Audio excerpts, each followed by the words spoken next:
નમસ્તે, મારું નામ વેકરિયા વૃષિકા છે. હું ધોરણ 7માં અભ્યાસ કરું છું. મારી શાળાનું નામ પીએમ શ્રી મેટોડા પ્રાથમિક શાળા છે. આજે હું તમને ત્રંબકેશ્વર મહામંદિર વિશે થોડું કહીશ તો તમે શાંતિપૂર્વક સાંભળો તેવી મારી વિનંતી. આ મંદિર ભારતના 12 જ્યોતિર્લિંગમાંનું એક જ્યોતિર્લિંગ છે. આ મંદિર મહારાષ્ટ્રમાં ઉપસ્થિત છે. આ લગભગ નાસિક શહેરથી 28 કિલોમીટર દૂર ત્રંબક ગામમાં આ ત્રંબકેશ્વર મહામંદિર આવેલું છે. 15 ફીટની ઊંચાઈના કિલ્લાએથી રચાયેલું છે.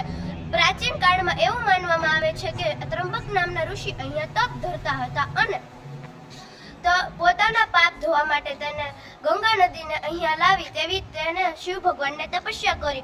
અત્યંત તપસ્યા બાદ શિવ ભગવાન પ્રસન્ન થયા અને તેને ગંગા અહીં લાવી. તેથી ગોદાવરી નદીનો જન્મ થયો અને ત્રંબક ઋષિએ પોતાના પાપ ધોયા અને ભગવાન શિવે વિચાર્યું કે અહીંયા નિવાસ કરાય એટલે તેને અહીંયા નિવાસ કર્યો અને તેથી તે ત્રંબકેશ્વર મહામંદિર વિશે જાણીતું થયું.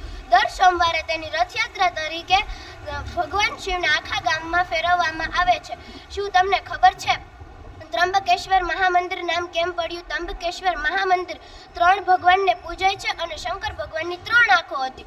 જે બ્રહ્મા, વિષ્ણુ અને મહેશ આ 3 ભગવાનને પૂજે છે. તેથી તેને ત્રંબકેશ્વર મહામંદિર વિશે જાણીતું થયું અને તે કાળા પથ્થરોથી બનેલું છે. ભક્તો અહીંયા ખૂબ માનતા રાખે છે અને પોતાના પાપ ગોદાવરી નદીમાં ધોવે છે. અસ્તુ.